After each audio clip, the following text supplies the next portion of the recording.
माध्यमातून जोडले गेलेले एक महात्म्य, एक संतत्व म्हणजे आमचे मंदाकिनी बाबा आहेत. गुरुवर्य ब्रह्मलीन श्री मंदाकिनी महाराज खऱ्या अर्थाने तीर्थयात्रा करत करत या ठिकाणावर आले. हे वैभव म्हणजे साधं सुद्धा नाहीये, लक्षात घ्या. या गोष्टी का सांगणं गरजेचं आहे, तर आपल्या परिसरामध्ये बऱ्याच गोष्टी अशा आहेत की आपल्याला कळत नाही. आईले दादा, आपल्याला माहित नाही, आपण वणीला राहतो पण आपल्याला माहित नाही की बाबा रे पंचक्रोशीमध्ये काही ठिकाणं अशी आहेत की ती ठिकाणं खऱ्या अर्थाने पवित्र आहेत, पावन आहेत, परंतु त्या ठिकाणांचं आतापर्यंत आपल्याला दर्शनच घडलेलं नाही. आता वास्तविक तसं पाहायला गेलं चंद्र भाऊ, आपण 4-5 वर्षापासून एकत्र कार्यक्रम करत आलो आहे, परंतु आतापर्यंत खऱ्या अर्थाने हे ज्ञात नव्हतं की बाबा रे रामवाडी गावामध्ये प्रभू रामचंद्राचं मंदिर आहे आणि त्या मंदिराचं खऱ्या अर्थाने स्थापना ज्यामुळे झालेली आहे ती स्थापना करण्याचं सामर्थ्य आमच्या ब्रह्मलीन मंदाकिनी महाराजांनी आम्हाला प्राप्त करून दिलं. हे खऱ्या अर्थाने वैभव या पवित्र अशा जागेचं आहे.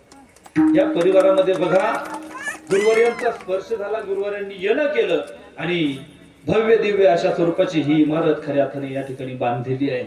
इमारत फक्त बघा, ही इमारत दिसते, ह्या इमारतीपेक्षा आहे ना, या देहरूपी गावाला आल्यानंतर खऱ्या अर्थाने आपण एक असं घर बांधायचं असतं की जेणे खऱ्या अर्थाने परमार्थाचा कळस गाठला गेला पाहिजे. काय म्हणतात, निरंजनी आम्ही बांधिले घर अखंड सौख्याचं. बघा जीवनामध्ये बघा, या पारमार्थिक सौख्यासारखं इतर कुठलंही सौख्यच नाहीये, सुखच नाहीये. म्हणून या परिवाराने खऱ्या अर्थाने ब्रह्मलीन गुरुवर्य श्री त्या मंदाकिनी बाबांचं खऱ्या अर्थाने सेवा केली आणि त्या भूमिकेतून या परिवाराला आदर्श आणि आशीर्वाद खऱ्या अर्थाने प्राप्त झालेला आहे. एवढंच वैभव नाहीये महाराज, तर वास्तविक चर्चेमध्ये काशीनाथ बाबांचं नाव बऱ्याचदा त्या ठिकाणी बोलणं चाललं असतं. आपण पाहिलेलं आहे रामायणाच्या कथा भागामध्ये की पवित्र असलेल्या त्या शिळेचं पदस्पर्शाने काय केलं, श्रीमध्ये रूपांतर केलं. हे सर्व ज्ञात आहे, सर्वांना त्या ठिकाणी माहित आहे. बघा, आपल्या सानिध्यात असलेल्या खऱ्या अर्थाने काही ठिकाणांना आपण खऱ्या अर्थाने कमी लेखतो, परंतु आपल्याच सानिध्यामध्ये खऱ्या अर्थाने त्या शिळेचं वास्तव्य आहे. कदाचित बऱ्याच लोकांना या गोष्टीची जाणीव नसेल. बरेच खऱ्या अर्थाने अधिकारी महात्मे या ठिकाणी बसलेले आहेत, त्यांना खऱ्या अर्थाने ही गोष्ट ज्ञात असावी. आपल्याच बघा, या रस्त्याच्याच पुढे खऱ्या अर्थाने असलेला जो काही पर्वत आहे, जो डोंगर आहे, त्या डोंगरामध्येच बघा एक ठिकाण म्हणजे बघा पवित्र असं ठिकाण आहे आणि त्या ठिकाणी त्या शिळेचं वास्तव्य आहे.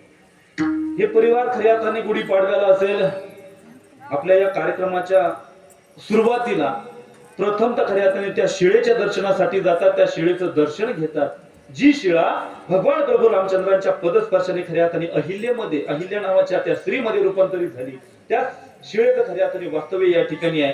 म्हणून त्या ठिकाणाला देखील तितकं महत्व आहे. म्हणून या परिवाराने त्या शिळेचं रूपांतर किंवा त्या शिळेचे जे काही अनुभव आहे, शिळेचं महात्म्य या परिवाराने जपलेलं आहे. आणि त्या शिळेचा शोध जर कोणी लावला असेल तर तो आमच्या गुरुवर्य ब्रह्मलीन मंदाकिनी बाबांनी लावलेला आहे. हे खऱ्या अर्थाने आपल्या जीवनातलं खरं महत्वाचं सार्थक आहे.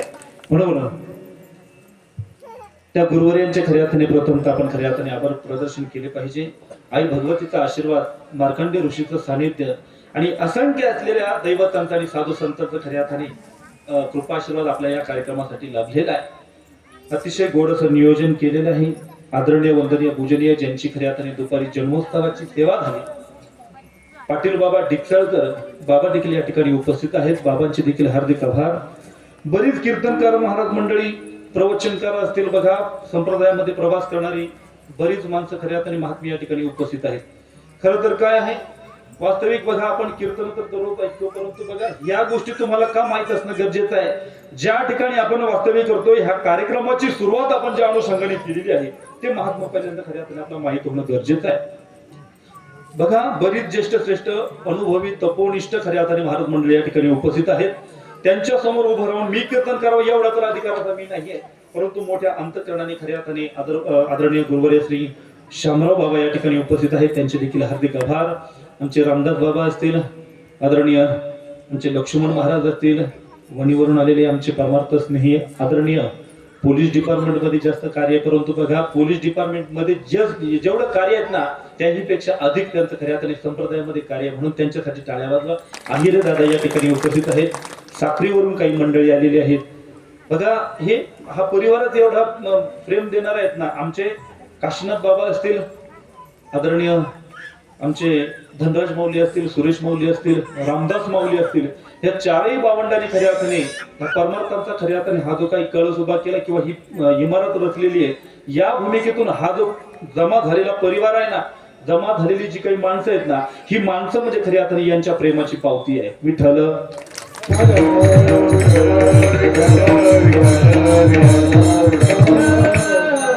बघा, रामवाडी या ठिकाणची बघा, श्रीराम सप्ताह कमिटी असेल, फ्रेंड सर्कल असेल, त्यांनी अतिशय गोड असं नियोजन या ठिकाणी केलेलं आहे. परिवाराचं देखील सानिध्य आहे. बरीच महाराज मंडळी या ठिकाणी आहेत. आमची विनेकरी बाबा आहेत. सर्वच बघा आदरणीय सर्वच महाराज मंडळी, सर्व प्रेमाचे आहेत. दरेगाव असतील, सिंधीपाडा असेल, बघा या ठिकाणी प्रेमाचा भाव त्या ठिकाणी प्रस्थापित करणारे सर्व माणसं आहेत. आमचे मोहनदादा या ठिकाणी आहेत, गोड गळ्याचं व्यक्तिमत्व. आमचे परमस्नेही चंद्रभाऊ या ठिकाणी आहेत. त्यांच्याच बाजूला आमचे दत्तू महाराज हस्तेकर आहेत, आदरणीय आमचे लक्ष्मण बाबा, आणि गोड अशी साऊंड सिस्टम ऑपरेट करणारे आदरणीय आमचे कैलास भाऊ, त्यांचे देखील हार्दिक आभार. आमचे विनेकरी बाबा, काय नाव तुमचं? हिरामन बाबा, तेही या ठिकाणी उपस्थित आहेत. गोड मृदुंगाविष्कार आमचे दीपक दादा दळवटकर, त्यांच्यासाठी सुद्धा टाळ्या वाजवा. आणि तुम्हाला सांगून जाईल एक महत्वाचा कथा भाग. मगाशी सांगून गेलो की या पर्व काळामध्ये आपल्याला साहजिकच गायक वादक भेटणं अशक्य आहे. तुम्हाला कीर्तनकार भेटतील एखाद्या वेळी, परंतु गायक वादक भेटत नाही. बघा, ही मंडळी का गरजेची आहे, 2 मिनिटात सांगून जाईल का गरजेची आहे. बघा, आपण या ठिकाणी कीर्तन सोहळा ठेवलेला आहे. कीर्तनाचा म्हणजे त्रैतिनी कीर्तन महोत्सव आयोजित केलेला आहे, सप्ताह आयोजित केलेला आहे. मला सांगा, तुम्ही या ठिकाणी कीर्तन सोहळा आयोजित केलेला आहे, परंतु कीर्तनासाठी मृदुंगाचार्य पण आले नाही, आमचे पेटीवादक आले नाही, ही गायक मंडळी आली नाही, तर कीर्तन होईल का बाबा? कीर्तन होईल? कीर्तन होणं अशक्य. हा, तुम्ही म्हणाल की बाबा रे प्रवचन करायचं आहे, प्रवचन करायला ही मंडळी नसली तरी चालते. प्रवचन करायला काय लागतं? माझाच माईक, माझाच ऐक. काय राहतं? माझाच माईक आणि माझाच ऐक अशा स्वरूपाची पद्धत असते. एक माईक असला तरी प्रवचन होऊ शकतं, परंतु कीर्तन त्या ठिकाणी गायक वादकांशिवाय होत नाही.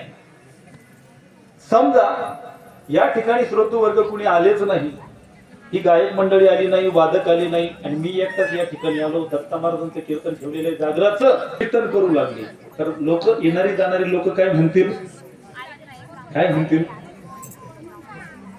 कदाचित असं म्हणतील, मी सांगून जाईल, कदाचित असं म्हणतील, या दत्ता महाराजांच्या काही गोळ्या बिळ्या संपल्या की काय, हे एकटे बडबड करू राहील.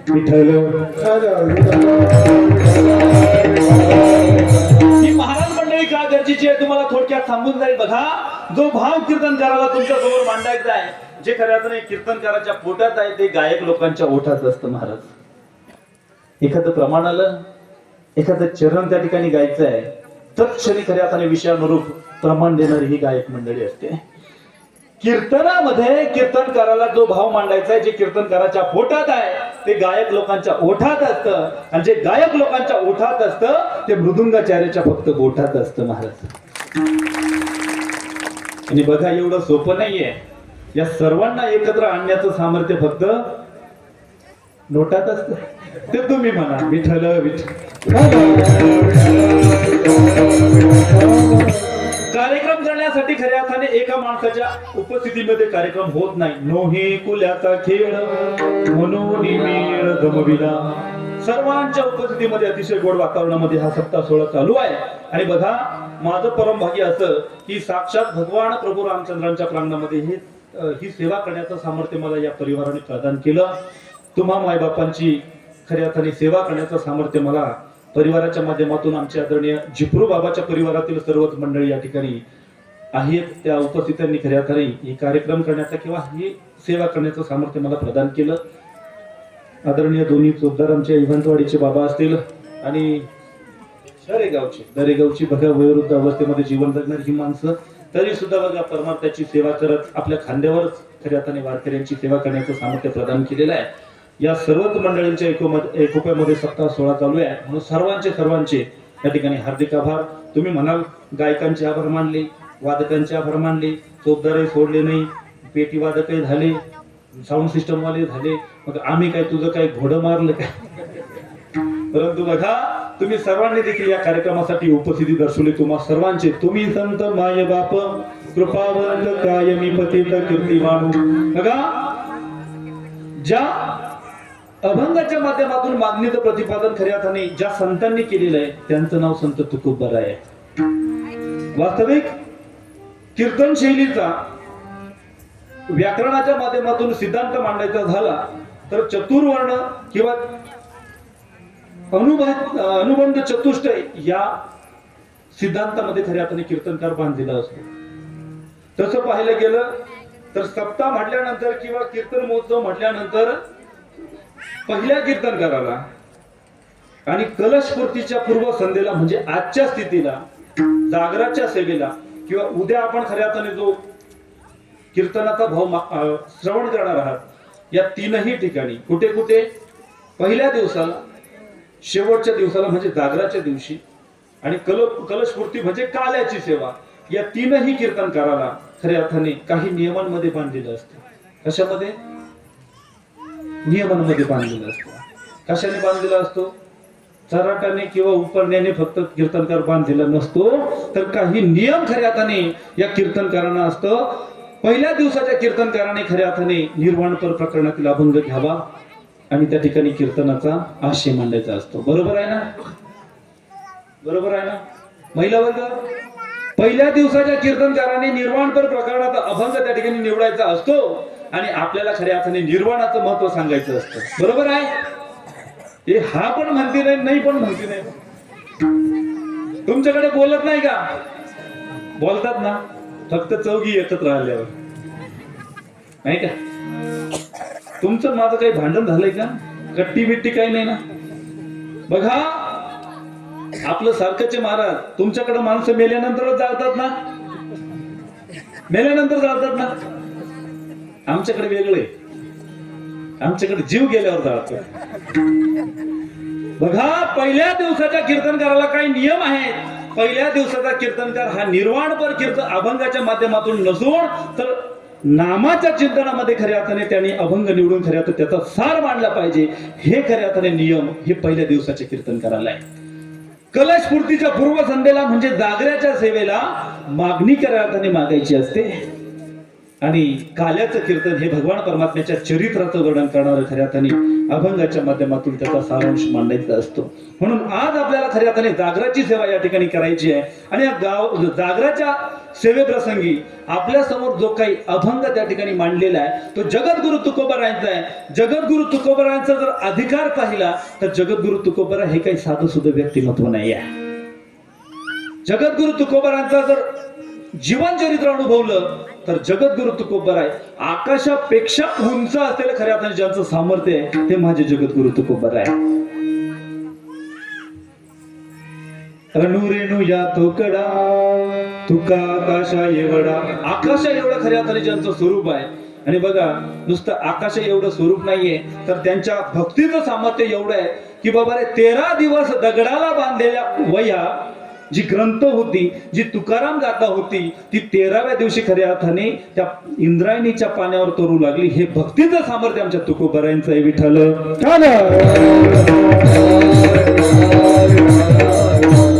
ज्या काळाला तुम्ही आम्ही घाबरतो, आम्हाला जर सांगितलं ना की बाबा तुमचा मृत्यू होणार आहे, येत्या 2-3 दिवसामध्ये तुमचा मृत्यू होणार आहे असं म्हटल्यानंतर आम्हाला भीती वाटते. घाबरतात की नाही? त्या काळाच्या माथ्यावर पाय ठेवून उभं राहण्याचं सामर्थ्य आमच्या तुकोबारायांनी कमवलेलं आहे. महाराज म्हणतात, जगा काळ खाया आम्ही माता दिला पाया, आम्ही माता दिला पाया, आम्ही माता दिला पाया.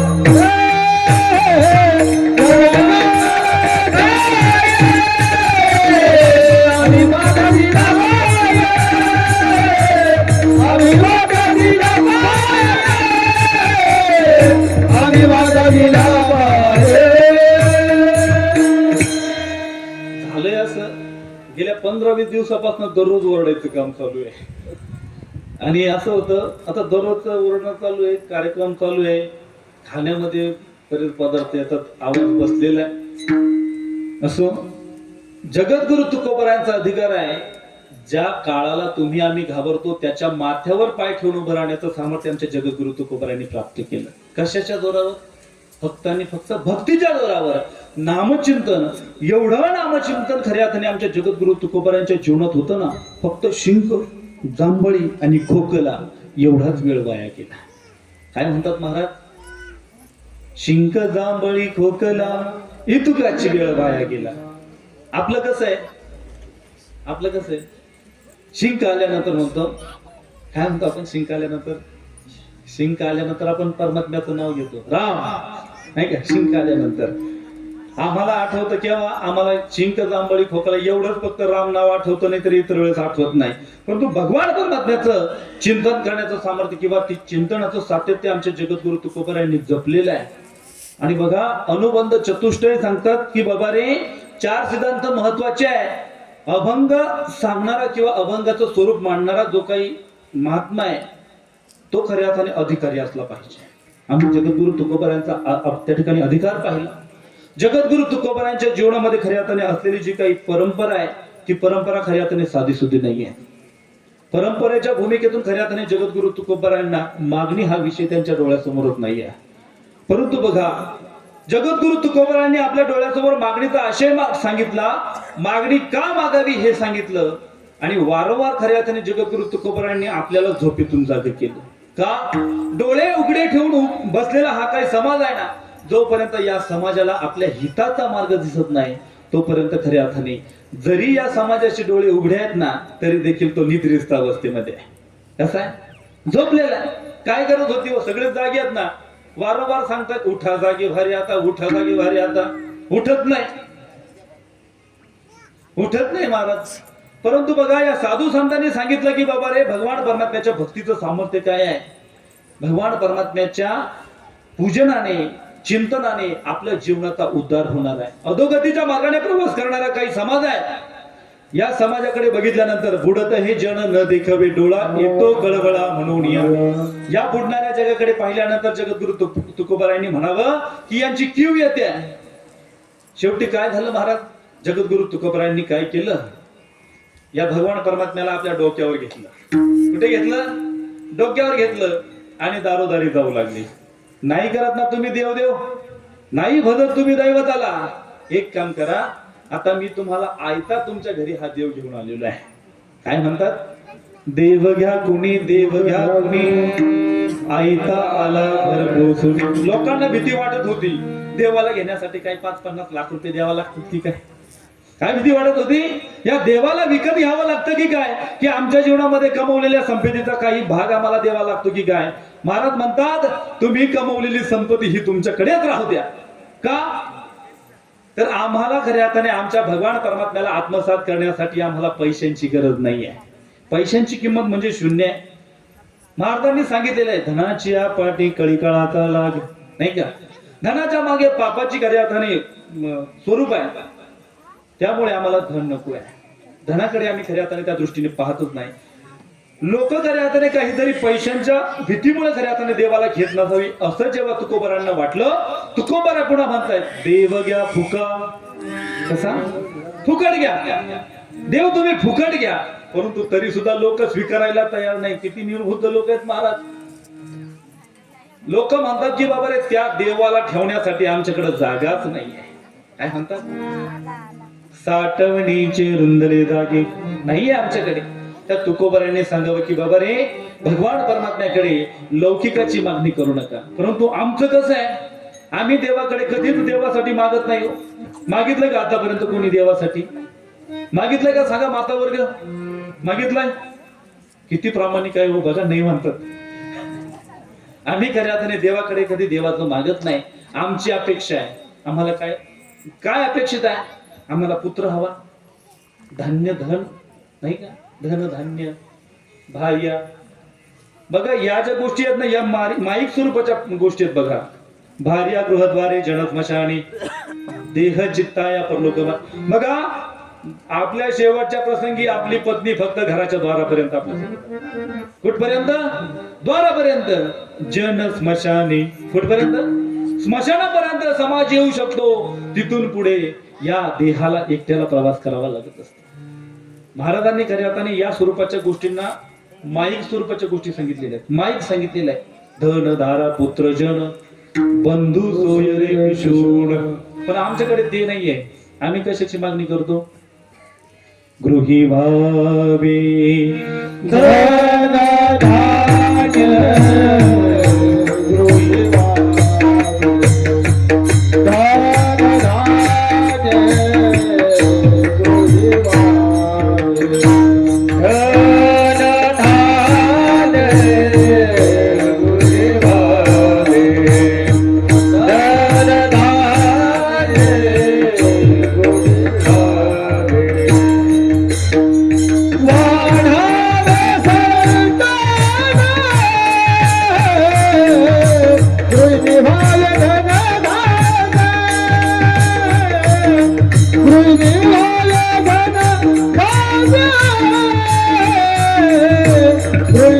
वाढावे संतान, गृहिणी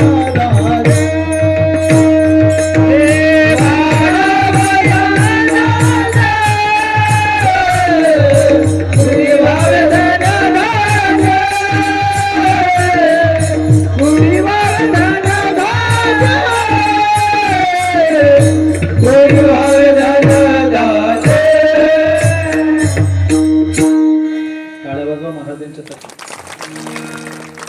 महाराज म्हणतात वाढावे संतान,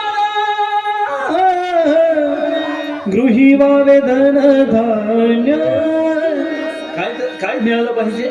वाढावे संतान, गृही व्हावे धनधान्य. आमच्याकडे बघा, आम्हाला संतती मिळावी, आमच्या घरी धनधान्यांची त्या ठिकाणी कोठार व्हावी, ही अपेक्षा खऱ्या अर्थाने सर्वसामान्य माणसाची आहे. परंतु बघा, तसं पाहायला गेलं तर तुकोबारांच्या जीवनामध्ये देखील बघा अशी परिस्थिती आहे. श्री एक अन्न न करता मेली. जेव्हा आम्ही भिक्षाटनासाठी बाहेर पडतो, जेव्हा आम्ही भिक्षा मागण्यासाठी ज्यावेळेस आम्ही बाहेर पडतो, त्यावेळी आमच्या घरांचं रक्षण हे कुत्रे करतात. महाराज काय म्हणतात? आम्ही सदैव सुडके, जवळी येता चोर धाके. आम्ही ज्यावेळी भिक्षाटनासाठी बाहेर पडतो, तेव्हा आमच्या जवळ येण्यासाठी चोर सुद्धा घाबरतात. चोर का घाबरत असतील? काही शस्त्र आहेत त्या तुकोबारांकडे? काही मारायला शस्त्र आहेत त्या? त्या चोरांना माहित आहे तुकोबारांकडे काहीही मिळणार नाही. जे तुकोबाराय म्हणतात की बापरे, सोने रुपये आम्हा मृत्तिके समान, माणिक पाषाण खडे जायचे. जे खऱ्या अर्थाने हे धन आहे, हे सोनं रूप खऱ्या अर्थाने आम्हाला मातीमोल आहे, त्या तुकोबारांकडे खऱ्या अर्थाने लौकिकाचं काहीच नाही आहे. धन संपदा खऱ्या अर्थाने तुकोबारांकडे नाही आहे. आता जसं बघा, आताच्या कीर्तनकारांकडे बऱ्याच गोष्टी असतात, त्याच्या पूर्वीच्या कीर्तनकारांकडे नव्हत्या आणि तुकोबारांकडे तर नव्हत्याच नव्हत्या. तुकोबारांकडे काय होतं महाराज? एक फेटा आणि एक गोटा. बरोबर आहे की नाही? काय होतं? आताच्या कीर्तनकारांकडे असतात बाबा, फेटा असतो, गोटा असतो, नोटा पण असतात. हे तुम्हाला गपचूप सांगून दे. विठ्ठल विठ्ठल विनोदाचा भाग सोडून द्या. बघा, तुकोबाराय ज्यावेळी खऱ्या अर्थाने भिक्षाटनासाठी बाहेर पडतायत, चोरांना देखील भीती वाटावी की तुकोबारांकडे जाऊन त्यांच्याकडनं अपेक्षित तरी काय करावं, काय मिळणार आहे. एवढंच नाही, ज्यावेळी आम्ही खऱ्या अर्थाने भिक्षाटनासाठी जातो, त्यावेळी आमच्या घराचं रक्षण हे कुत्रे करत असतात. कोण करतात? कुत्रे करतात. महाराज, अशी जर परिस्थिती असेल तर बघा, तुकोबारांकडे गरज नाहीये का? सांगा बरं. तुकोबारांकडे जर साक्षात बघा परिस्थिती अशी आहे की त्या पत्नीला खऱ्या अर्थाने अन्न करता मृत्यूला सामोरं जावं लागलं. त्यांना गरज आहे ना? त्यांनी केलं का कधी असं की बाबा रे, मला कीर्तनाचे 51,000च लागतील? त्या दिवशी महाराजांनी सांगितलं, नवीन एक पदवी दिली आहे महाराज त्यांनी, 51,000आचार्य. आम्ही भागवताचार्य ऐकतो, आम्ही रामायणाचार्य ऐकतो, परंतु आता नवीनच ही परंपरा आहे. बघा, पैशाला खऱ्या अर्थाने, परमार्थाला जर आपण खऱ्या अर्थाने पैशामध्ये मोजत असू ना, तर त्या परमार्थाची किंमत म्हणजे शून्य आहे. काय आहे? शून्य आहे. आमचे गुरुवर्य राऊत बाबा नेहमी सांगत असतात, जेथे कीर्तन करावे तेथे अन्न न सेवावे. ज्या ठिकाणी कीर्तन करायचं असतं ना, त्या ठिकाणी अन्न सुद्धा सेवन करायचं नसतं. म्हणून आम्ही काय केलं? अन्न खाल्लं नाही, आम्ही काय केलं? भगर खाल्ली. बघा, हा संप्रदायाचा नियम आहे. तुकोबारांनी खऱ्या अर्थाने कीर्तनाची कधी खऱ्या अर्थाने अपेक्षा, कीर्तनाच्या माध्यमातून कुठल्या मोबदल्याची अपेक्षा केली नाही. असो, बघा, तरी देखील तुकोबारांनी आपल्याला म्हणावं की बाबा रे, इतर लौकिक प्रदान करणाऱ्या गोष्टींकडे जास्त खऱ्या अर्थाने महत्वाने बघता किंवा महत्व न देता आपण जर खऱ्या अर्थाने भगवान परमात्म्याकडे परमात्म सुखाची मागणी केली तर नक्कीच आपल्या देहाची सार्थकता झाल्याची अनुभूती येणार आहे. विठ्ठल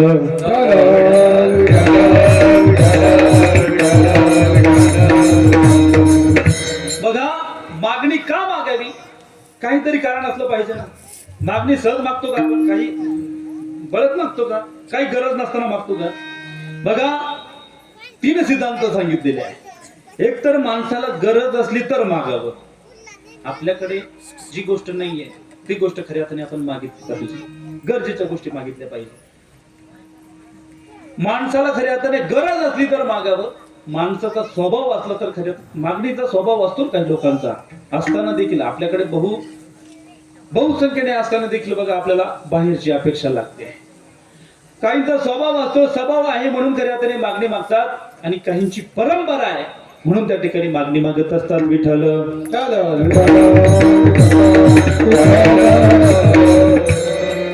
पहिल्यांदा जे सांगितलं बघा, माणसाची खऱ्या अर्थाने गरज असली तर माणसाने त्या गोष्टीची मागणी केली पाहिजे. आता तुमच्या समोर दत्ता महाराज उभे आहेत आणि मी सांगितलं कीर्तन झाल्यानंतर, चंदर महाराज मला एखादा ड्रेस घेऊन द्या. मी सांगितलं तुम्हाला मला कपडे नाहीये, तुम्ही मला त्या ठिकाणी मला एखादा ड्रेस घेऊन द्या. तुम्ही काय म्हणाल? म्हणजे तुम्ही काय म्हणणार नाही हे मला माहित आहे, परंतु मी तुमच्या मनातलं जाणतो म्हणून सांगतो की दत्ता महाराजांकडे काही कपडे नाहीये का? दत्ता महाराजांना घालायला कपडे नाहीये का? का मागतायत कपडे? आहे की नाही? माझ्याकडे कपडे आहेत म्हणून मी कपड्यांची मागणी करायला नको. मला मागणीचा त्या ठिकाणी आशय सांगायचा आहे. मागणी मागत असताना एकतर गरज असेल तर मागणी मागितली पाहिजे. समजा वणीमध्ये माझं एखादं 20 लाखाच्या घराचं काम चालू आहे, म्हणजे चालू नाहीये परंतु असं समजा, फक्त 20 लाखाच्या घराचं माझं काम चालू आहे. माझ्याकडे 10 लाख रुपये आहेत आणि मला 10 लाखांची गरज आहे. मग मी काय करणार आहे?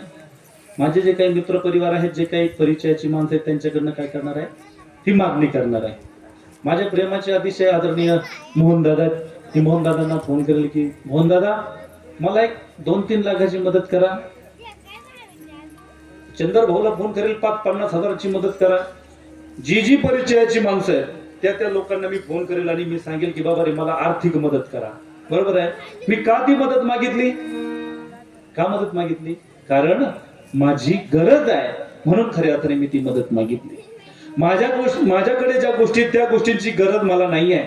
ज्या गोष्टी माझ्याकडे ऑलरेडी उपलब्ध आहे त्या गोष्टींची मला गरज नाही आहे, परंतु माझ्याकडे नसलेल्या गोष्टी मला खऱ्या अर्थाने मागाव्या लागतील, मागाव्याच लागतात. एखादा तंबाखू खाणार आहे, काय असतं ना महाराज, हे उदाहरण का द्यावे लागतात? हे लोकांना असे काही तात्विक उदाहरणं कळत नाही म्हणून तुमच्यातलं तुमच्यामध्येच वाटावं लागतं, नाही का? बरीच लोक खऱ्या अर्थाने तंबाखू, म्हणजे असतो काही लोकांना तंबाखू खाण्याची सवय, म्हणजे कोणाला वैयक्तिक असं बोलत नाही बरं का. हा आपला रेडीमेड कपडा आहे, ज्याला बसायचं त्याला बसून जातो. बघा, तंबाखू खाणाऱ्याकडे समजा जर चुना नसेल तर त्याला काय चुन्याची गरज आहे, मग तो कुणाकडे जातो? तंबाखू न खाणाऱ्याकडे जातो का? तो तंबाखू खाणाऱ्याकडे जातो आणि त्या तंबाखू खाणाऱ्याला त्या ठिकाणी जाऊन विचारतो की बाबा रे माझ्याकडे तंबाखू आहे पण चुना नाहीये. मग अशी बरंच माणसं असते चुना लावणार, आपले तंबाखू चुना खाणारी, नाही का?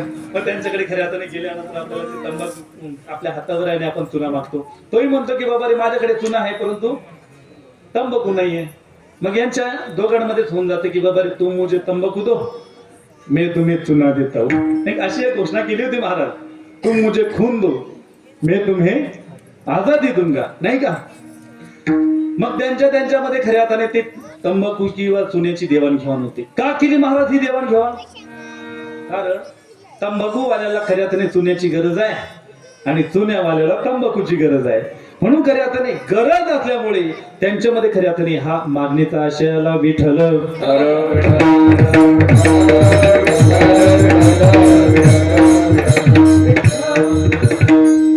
काय असतं महाराज, हा सिद्धांत आहे. ज्याच्याकडे ज्या गोष्टीची गरज आहे त्याने खऱ्या अर्थाने अपेक्षित असलेली गोष्ट मागितली पाहिजे. गरजवंताला खऱ्या अर्थाने जी गोष्टीची कमतरता आहे ती खऱ्या अर्थाने मागितली पाहिजे. काही लोकांचा स्वभाव असतो मागण्याचा, काय असतो? स्वभाव असतो. स्वभावाने खऱ्या अर्थाने काही लोक मागत असतात. आता स्वभाव जर म्हटला ना महाराज तर बऱ्याच लोकांच्या अशा सवयी असतात, त्या सवयी काही केल्या जात नाही. तुम्ही कितीही बदलण्याचा प्रयत्न करा, अशी म्हण आहे, जी त्याची खोड. मी पुढचं पाठच केलं नाही, तुम्हाला माहित असेल, जी त्याची खोड मेल्याशिवाय जात नाही. असे काही लोकांचे बघा सवय असते, सवयींमध्ये बदल करत नाही. परंतु काही लोकांच्या सवय आहेत मागण्याच्या. आपल्याकडे कितीही असू द्या, घरामध्ये बघा तांदळाच्या पोतेचे पोते जरी असले तरी काही लोकांना वाटतं की बाबा रे मला तांदूळ मिळाले पाहिजे, कोणाचे तरी पाहुणे तरी तांदूळ. ही स्वभाव आहे, ही सवय आहे महाराज, नाही का? महाराज गोड सांगतात बघा, एखाद्या काय असते ते डोक्यावर बघा ते प्लास्टिकच्या वस्तू घेऊन विकायला येते, तिला काय म्हणतात? प्लास्टिकच्या वस्तू काय, सुया घे, दामन घे, पोत घे, काय म्हणतात तिला? सुया दामनवाली, नाही का? आपण तिचा काही बघा, ती येते आपल्याकडे येते, बरोबर आहे की नाही? समजा होतं असं, तिची सवय आहे, तिच्या मालाची विक्री करण्यासाठी तिला ते नाव घ्यावंच लागतं. असं होतं, ती प्लास्टिकच्या वस्तू विकणारी ती सुया दामनवाली खऱ्या अर्थाने काय होते, ती एका राजवाड्यामध्ये त्या ठिकाणी ते आपला सर्व माल विकण्यासाठी येते. आणि राजा भटकंती करायला निघालेला आहे, प्रवासासाठी निघालेला आहे. आणि त्या क्षणी खऱ्या अर्थाने त्या राजाला ती महिला त्या ठिकाणी निदर्शनास येते. होतं काय, ती महिला सुंदर आहे, त्या महिलेप्रती खऱ्या अर्थाने आत्मीयता या राजाला निर्माण झाली. बघितलं, आणि मला पत्नी म्हणून खऱ्या अर्थाने ही स्त्री मिळावी अशी अपेक्षा राजाची आहे. मग आपल्या सेवकांना पाठवलं आणि त्या महिलेच्या संदर्भात, त्या मुलीच्या संदर्भात खऱ्या अर्थाने विचारणा केली. तपास लागला की बाबा रे अशा अशा परिवारातील, अशा अशा घरची ती मुलगी आहे. त्या मुलीला खऱ्या अर्थाने बोलवण्यात आलं, त्या मुलीच्या वडिलांना बोलवण्यात आलं, आणि तुमची मुलगी खऱ्या अर्थाने मला पत्नी म्हणून त्या ठिकाणी प्राप्त करायची अशी अपेक्षा त्या राजाने केली. राजाने केली अपेक्षा, पत्नी म्हणून प्राप्त व्हावी अशी अपेक्षा राजाची आहे. बघा, त्या मुलीच्या वडिलांनी सांगितलं की बाबा रे, जर तुमच्यासारखा धनवान माणूस राजा तर माझा खऱ्या अर्थाने जावई होत असेल तर माझ्यासाठी खऱ्या अर्थाने आनंदाची गोष्ट आहे. ती त्या ठिकाणी पत्नी म्हणून राजाने स्वीकारली. विवाह झालं काय, काही दिवस लोटले. आता मला खरं सांगा, राजाची जी काही पत्नी आहे कांता, तिला लोकांकडे मागण्याची गरज आहे का? आहे का गरज? राणी म्हटल्यानंतर तिला मागण्याची गरज आहे, कारण सर्व राजवैभव तिच्याकडे आहे, तिला गरज नाही मागण्याची. महाराज म्हणतात की आपल्या जीवनामध्ये आपण गुरूंचं देखील बघा महत्व तितकंच जाणलं पाहिजे. राजयाची कांता काय भीक मागे, मनाची आदुगे बघा, आपल्या जीवनामध्ये आपण खऱ्या अर्थाने मनाला त्या अलौकिक गोष्टींचा वेध लावलेला आहे. परंतु बघा, अंतःकरणामध्ये आपण देवाप्रती अशी भावना ठेवली पाहिजे, ज्याप्रमाणे राजाच्या पत्नीला, राजाच्या राणीला कुणाकडे हात पसरवण्याची गरज नाही आहे, त्या स्वरूपामध्ये बघा आपण देखील मागणीचं हे स्वरूप आपण खऱ्या अर्थाने स्वभावता पाळलं पाहिजे, नाही का? महाराज असा कथाबा घालेला आहे. आधी होती दासी, पट्ट राणी केले तिसी, तिचे हिंडणे राहिना. काय केलं? राजाची पत्नी खऱ्या अर्थाने ती झालेली आहे, परंतु तरी देखील ती कधीही आपल्या महालामध्ये बसून राहत नव्हती. ती काय करायची? तिचं हिंडणं राहिना, मुळे स्वभाव राहिना. तिचं हिंडणं राहिना, मुळे स्वभाव राहिना. तिचं हिंडणं राहिना, मुळे स्वभाव राहिना. तिचं हिंडणं राहिना, मुळे स्वभाव राहिना. स्वभाव राहिना, मुळे स्वभाव राहिना. स्वभाव राहिना, मुळे स्वभाव राहिना. तिचं हिंडणं राहिना, मुळे स्वभाव राहिना. तिचं हिंडणं राहिना, मुळे स्वभाव राहिना. तिचं हिंडणं राहिना, मुळे स्वभाव राहिना. तिचं हिंडणं राहिना, मुळे स्वभाव राहिना. आधी होता वाग्या, आधी होता वाग्या, आधी होता वाग्या, आधी होता वाग्या. योग्य झाला पाग्या, योग्य झाला पाग्या, योग्य झाला पाग्या, योग्य झाला पाग्या. गोटरा हिना, त्याचा कोटरा हिना, त्याचा कोट राहिना मूळ स्वभाव दागिना सातार कोट राहिना मूळ स्वभाव दागिना राहिना मूळ स्वभाव दागिना स्वभाव किती बदलण्याचा प्रयत्न केला तरी तो बदलत नाही महाराज. तिथं हिंडणं राहत नव्हतं. आता राजाच्या पत्नीला खऱ्या अर्थाने हिंडायची गरज आहे का? कुठे कोणाच्या द्वारामध्ये जाऊन मागण्याची गरज आहे का? परंतु सवय असते नाही का, भाकरवाड गळमाय नाही का? त्या भूमिकेतून खऱ्या अर्थाने ती स्त्री देखील बघा दारोदार हिंडत होती. तसं बघा राजियाची कांता काय भिक मागे मगाशी सांगून गेलो, राजाच्या पत्नीला कोणासमोर हात पसरवण्याची गरज नाहीये. त्या प्रकारे साधू संतांनी खऱ्या अर्थाने सर्व आत्मसात केलेलं आहे. परंतु सवय जात नाही. एक असंच झालं महाराज, 30-35 वर्ष वय झालं तरी सुद्धा एका मुलीचं लग्न जमत नाही. शामराव बाबा मुलीचं लग्न जमत नव्हतं. ही परिस्थिती खऱ्या अर्थाने पूर्वीची आहे, आताची नाहीये. आता कशी परिस्थिती नाहीये. आता कसं झालंय, आता मुलं 40चे 45 वर्षाचे होऊन जातात पण लग्न जमत. पण तिचं लग्न न जमण्याचं कारण असं होतं की तिला बघा आपल्या भाषेमध्ये म्हणजे ग्रामीण भाषेमध्ये बोलण्याची सवय होती. तिची आई नेहमी ओरडायची, ताई तुला किती वेळा सांगितलं थोडं सुशिक्षित बोलत जा. तुला पाहायला पाहुणे येतात, काही विचारतात, तू म्हणते हा, असं झालं तसं झालं हा. म्हणजे आपल्या भाषेमध्ये आपण काय म्हणतो हा नाही का, सुशिक्षित भाषेमध्ये शहरामध्ये गेल्यानंतर काय म्हणतात हो नाही का. असं आहे शहरातला आणि आपल्या ग्रामीण भागातला थोडासा बोलण्याचं स्वरूप वेगळं आहे. बघा त्या आईनं म्हणावं की बाबा रे एवढे पाहुणे तुला पाहायला येतात, नको नको त्या स्वरूपाचे चांगल्या नोकरीचे असतात आणि तू आपली ग्रामीण भाषा वापरते. तुझ्या या उद्धटपणामुळे तुला पाहुणे नापसंत करतात आणि निघून जातात. तू तुझ्या भाषेमध्ये थोडासा बदल केला पाहिजे. काहीतरी ट्युशन लाव, काहीतरी चांगल्या शाळेमध्ये शिक्षण घे नाही का. नाहीतर आमच्या ठाकरे मॅडमांकडे त्या ठिकाणी क्लास जॉईन कर, जेणेकरून तुला चांगली भाषा शिकायला मिळेल नाही का, सांगत होती. तिचा एक छोटा भाऊ होता. त्या आईनं सांगितलं, ए दाद्या इकडे या, तुझ्या ताईला काहीतरी चांगलं शिकव. पाहुणे येतात आणि पाहुणे त्या ठिकाणी तिला पसंतही करतात, परंतु त्या तिच्या भाषेमुळे खऱ्या अर्थाने त्या ठिकाणी पाहुणे निघून जातात. पाहुणे पसंत करत नाही ना. काहीतरी तिला चांगलं शिकव. मग त्यानं खऱ्या अर्थाने तिला जवळ बसवलं आणि त्या मोठ्या ताईला सांगू लागला की ताई तुला एक त्या ठिकाणी आयडिया देतो. काय देतो? युक्ती सुचवतो. काय करायचं, पाहुणे आले ना पाहायला, काय करायचं, आले की ते तुला प्रश्न विचारतील. काय प्रश्न विचारतील? तुझं नाव काय, असं ह्या स्वरूपाचे प्रश्न विचारल्यानंतर तू शाळा शिकली का, तू म्हणायचं हो. काय म्हणायचं? हो म्हणायचं. जेवण केलं का, तू काय म्हणायचं? विसरले का? काय म्हणायचं? म्हणजे ज्यांचं राहिलंय त्यांच्यासाठी भविष्यात चांगली कल्पना ही युक्ती तुम्हाला फुकट देऊन जातं, लक्षात घ्या. काय म्हणायचं? हो. तुला जेवण बनवता येतं का, तू काय म्हणायचं? हो. तुला मळ्यातलं काम करता येतं का? हो. काय म्हणायचं? प्रत्येक प्रश्नाला काय उत्तर द्यायचं? हो. हो का म्हणायचं? तर तुला तुझ्या या अडाणी भाषेमुळे नापसंत करतात म्हणून तू खऱ्या अर्थाने या स्वरूपाची भाषा वापरायची. प्रश्न विचारतोय, तुला जेवण बनवता येतं का, तू सांगायचं हो.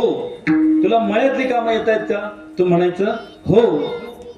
तुला जी प्रश्न विचारतील त्या सर्व प्रश्नाचं उत्तर काय द्यायचं? हो. मग त्याने शेवटचा प्रश्न विचारला, ताई मी तुला ज्या ज्या गोष्टी सांगितल्या त्या सर्व तुझ्या लक्षात आल्या का?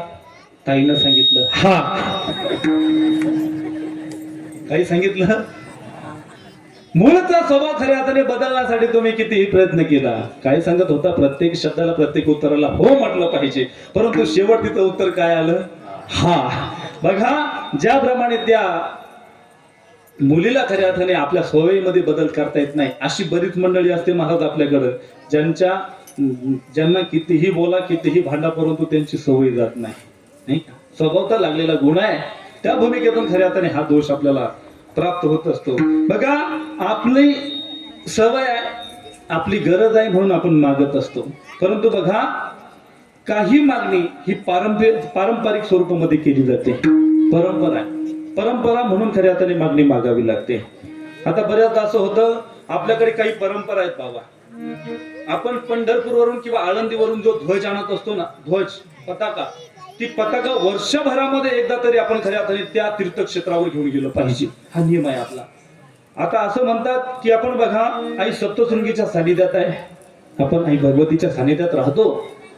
बऱ्याच शहरांमध्ये गेल्यानंतर किंवा आपल्या ग्रामीण भागामध्ये देखील बऱ्याच श्रीमंत लोकांच्या घरी देखील त्या परड्या आहेत. बघा, परड्या आहेत. परडी माहित आहे ना तुम्हाला, कशासाठी वापरतात परडी? कशासाठी? जोगवा मागण्यासाठी, बरोबर आहे. काही गरीब लोकांच्या घरी आहेत, काही श्रीमंत लोकांच्या घरी आहेत. बघा, श्रीमंत लोकांच्या घरी देखील ती परडी आपल्याला पाहायला मिळते. वर्षातून एकदा खऱ्या अर्थाने ठरलेल्या पर्व काळावर त्या स्त्रीला, त्या घरातील महिलेला ती परडी आपल्या हातामध्ये घ्यावी लागते आणि 5 घरं त्या ठिकाणी मागावी लागतात, बरोबर आहे.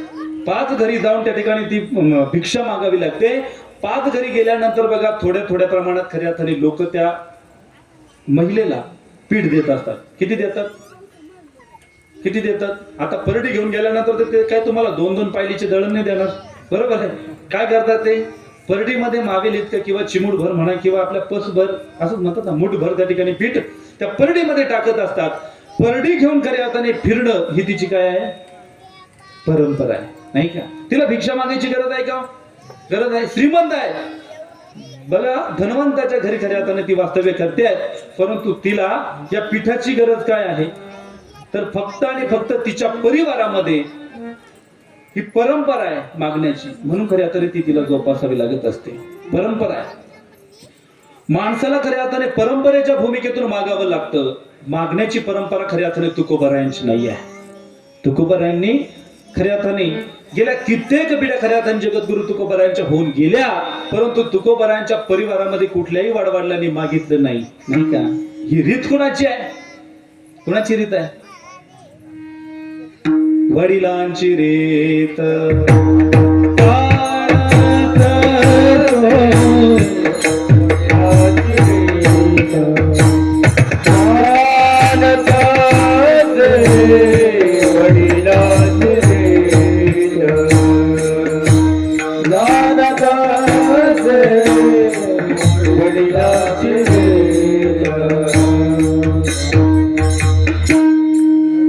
वडिलांची रीत जाणत असे, पण काय काही मागणे हे अमानुषीच. वडिलांची रीत जाणत अस. आमच्या परंपरेमध्ये आमच्या खऱ्या अर्थाने वाडवडिलांनी कुणाकडे हात पसरलेले नाही आहे, आणि मागितलंही असेल तर ते फक्त परमार्थ धनाचं मागितलं. जगद्गुरु तुकोबारायांचे आई वडील कोण कोण होते? बोलोबा आणि कनकाई माता. बघा, बोलोबांची खऱ्या अर्थाने अखंड अविरतपणे खऱ्या अर्थाने वारी चालू आहे. परंपरेने खऱ्या अर्थाने आषाढी वारी, एकादशी, कार्तिक एकादशी या स्वरूपाच्या पर्व काळांना त्या ठिकाणी जसे आम्ही खऱ्या अर्थाने या आषाढी वारी किंवा या वाऱ्या करत असतो, त्या भूमिकेतून जगद्गुरु तुकोबारायांचे आई वडील हे देखील बघा त्या पर्व काळांना तीर्थक्षेत्रावर जात आहेत, पंढरपूरला जात आहेत आणि भगवान परमात्म्याचं दर्शन घेऊन पुन्हा माघारी येत आहेत. बघा, ज्या वेळी तुकोबारायांचे वडील त्या ठिकाणी दर्शनासाठी पुढे जात होते ना, तेव्हा देव असा पुढे, असा तुमच्या समोर असा मी उभा आहे, असा पुढे तोंड करून उभा राहत नव्हता, असा वर मानव करून उभा राहत नव्हता.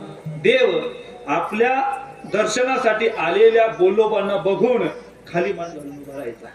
कसा? खाली मान घालून उभा राहायचा. त्याचं कारण आहे, खाली मान कोण घालतं? एकतर बघा, आपल्यावर कोणाचं तरी ऋण असलं तर माणूस एकतर खाली मान घालतो, नाही तर कोणाचं काही द्यायचं असलं आपल्याकडं तर माणूस खाली, नाही का, मान घालतो. आपल्याला जर समजा एखाद्याचे 5-50 हजार रुपये द्यायचे असतील, तो जर आपल्या समोर आला आणि ठरलेल्या वेळापेक्षा 2-3 महिने जास्त झालेले आणि आपल्याकडे द्यायला पैसे नाहीये, आपण काय करतो? काय करतो? एकतर खाली मान घालतो, नाहीतर तो येतोय ना त्या रस्त्यानं न जाता आम्ही दुसऱ्या रस्त्यानं जातो. जातात ना, तेवढे तर बरेच प्रामाणिक आहे तुम्ही. आपण काय करतो? कुणाचं तरी आपल्यावर ऋण आहे, कुणाचं तरी काहीतरी घेणं देणं म्हणून खऱ्या अर्थाने आम्ही एकतर मान खाली घालतो, नाहीतर वाट बदलतो. खरं तर देवाला देखील ही परिस्थिती निर्माण झालेली आहे. तुम्हाला आम्हाला व्हावी यात नवल आहे. तुम्हाला आम्हाला या अशा स्वरूपाची परिस्थिती निर्माण व्हावी यात नवल नाही आहे, परंतु देवाला देखील या स्वरूपाची परिस्थिती निर्माण झालेली आहे.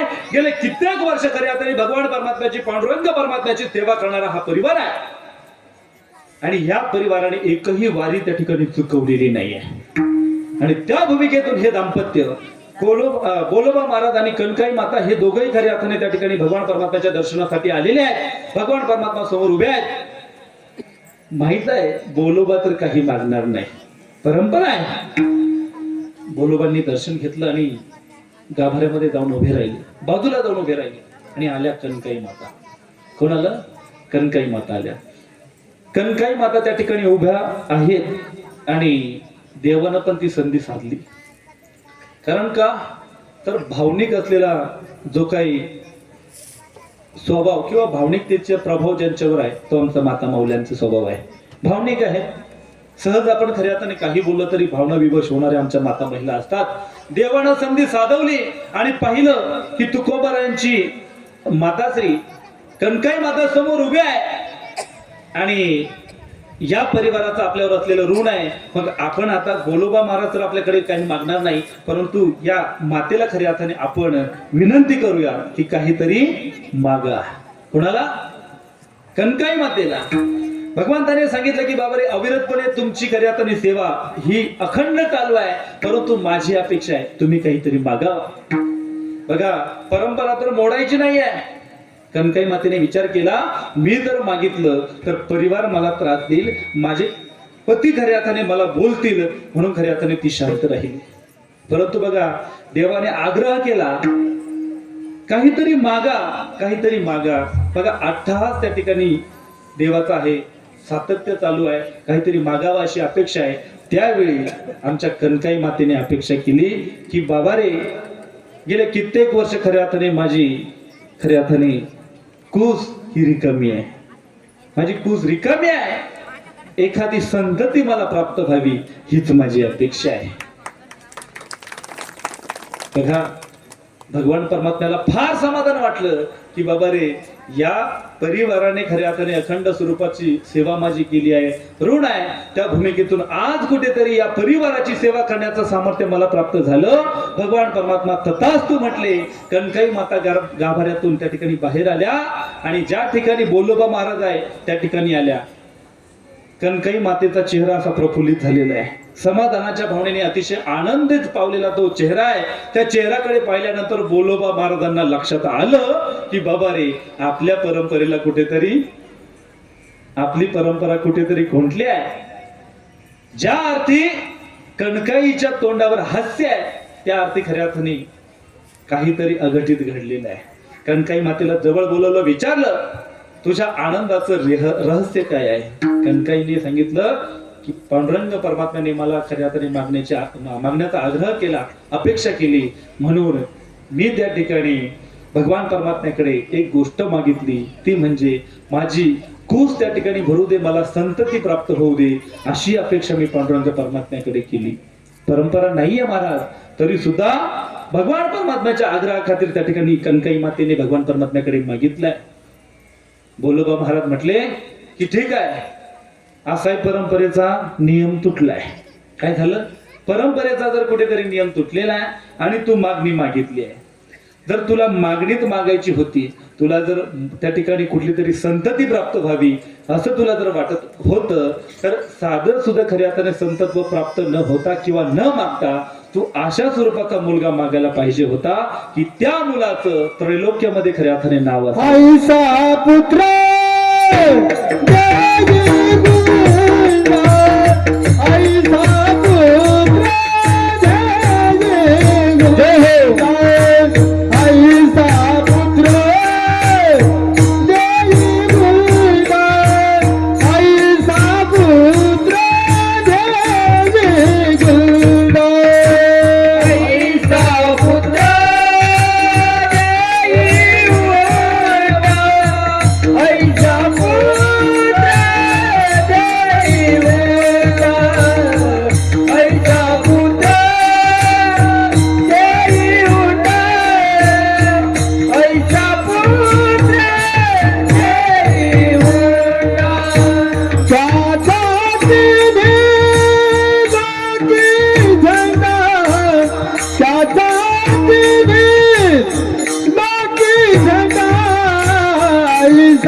पुत्र देई गुंडा आईचा पुत्र देई गुंडा आईचा पुत्र देई गुंडा आईचा पुत्र देई गुंडा. टाळी वाजवा महाराज. किती गोड प्रमाण दिलं महाराज. अतिशय विषयाला अनुसरून त्या ठिकाणी प्रमाण महाराजांनी दिलं. काय म्हणतात? ऐसा पुत्र देई गुंडा त्याचा तिन्ही लोकी झंडा. बघा बरेच लोक असं म्हणतात शामराव बाबा की बाबा रे ही अशी कशी मागणी आहे, गुंडा पोरगा द्यावा. काय म्हणतात? ऐसा पुत्र देई गुंडा असं का? बघा मग गुंडा मागितला, मग काय तो पाण्याचा गुंडा मागितला तोही गुंडा नाही. मग असं म्हणतात की गुंड प्रवृत्तीला पावलेला एखादा गुंड, दरोडेखोर, डाकू असा काही पुत्र मागितला का? असा कुठला गुंडा नाहीये. तर ज्याने खऱ्या अर्थाने या त्रैलोक्यामध्ये भक्तीचा प्रसार करावा, भक्तीचा मार्ग लोकांपर्यंत पोहोचवावा, असा खऱ्या अर्थाने अशा प्रवृत्तीला असलेला जो काही मुलगा आहे, असा स्वरूपाचा मुलगा मला द्यावा अशी अपेक्षा खऱ्या अर्थाने भगवान परमात्म्याकडे गेली. विठ्ठल विठ्ठल विठ्ठल विठ्ठल विठ्ठल विठ्ठल. मागणीची परंपरा नाहीये, परंतु बघा का मागावं लागलं तर खऱ्या अर्थाने भगवान परमात्म्याने केलेला आग्रह आहे. खरं तर बघा का मागावं लागतं याचा आशय तर पुढे आपण बघणारच आहोत. बघा असं होतं बऱ्याचदा आमच्या वाडवडिलांनी आपल्या जीवनामध्ये खऱ्या अर्थाने घालून दिलेल्या ह्या परंपरा आहेत. ह्या परंपरा आहेत त्याची जोपासना आम्हाला करणं गरजेचं आहे. एक वडील जे जे करती तया नामो धर्म ठेविते. आम्हाला खऱ्या अर्थाने आमच्या वाडवडिलांनी या परमार्थिक क्षेत्रामध्ये वाटचाल करत असताना या परंपरा जोपासल्या आणि त्या परंपरेला अनुसरणं हे आमचं कर्तव्य आहे. म्हणून ते जगद्गुरु तुकोबाराय आपल्याला खऱ्या अर्थाने भगवान परमात्म्याकडे परमार्थिक धनाची मागणी करतायत की बाबा रे तुझ्यामध्ये आणि माझ्यामध्ये असलेलं जे काही अंतर आहे किंवा त्या अंतराची भूमिका आहे, हे अंतर खऱ्या अर्थाने अशा पद्धतीने असू देऊ नको, तर मला अखंड काळ तुझ्या नामचिंतनाची ओढ असू द्यावी किंवा हे सातत्य खऱ्या अर्थाने माझ्या जीवनामध्ये अखंड काळ असावं. हेच महाराज अभंगाच्या पहिल्या चरणात सांगतात. येची दान दे ग देवा, येची दान दे ग देवा, येची दान दे ग देवा, येची दान दे ग देवा, येची दान दे ग देवा, येची दान दे ग देवा, येची दान दे ग देवा, येची दान दे ग देवा, येची दान दे ग देवा, येची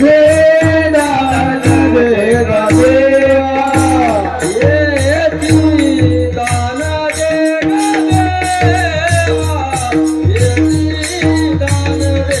ग देवा, येची दान दे ग देवा, येची दान दे ग देवा, येची दान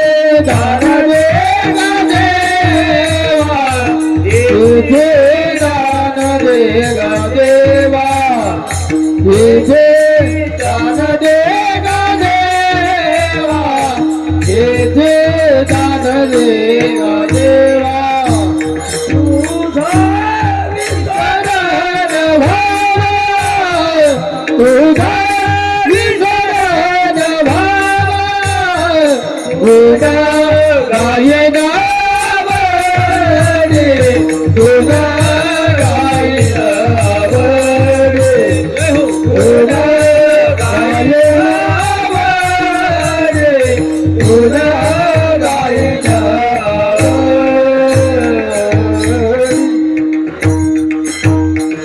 टाळी वाजवा आणि टाळी वाजवली पाहिजे ही विसरता कामा नये. कारण ही महाराज मंडळी किती आनंद देतात आपल्याला गायनाच्या स्वरूपात, बरोबर आहे. आणि टाळी तुम्ही बघा इथं टाळी जरी वाजवली तरी ती त्याचं फलश्रुती सांगितली आहे. तुम्ही म्हणाल की कशाला टाळी वाजवायची, त्यांचं ते गातील आणि त्यांचं वाजवतील, आम्हाला काय गरज आहे असं म्हणून चालत नाही. इथं केलेलं भगवान परमात्म्याच्या द्वारामध्ये केलेलं कुठलंच कार्य हे व्यर्थ जात नाही. त्याचं कारण सांगून जाईल.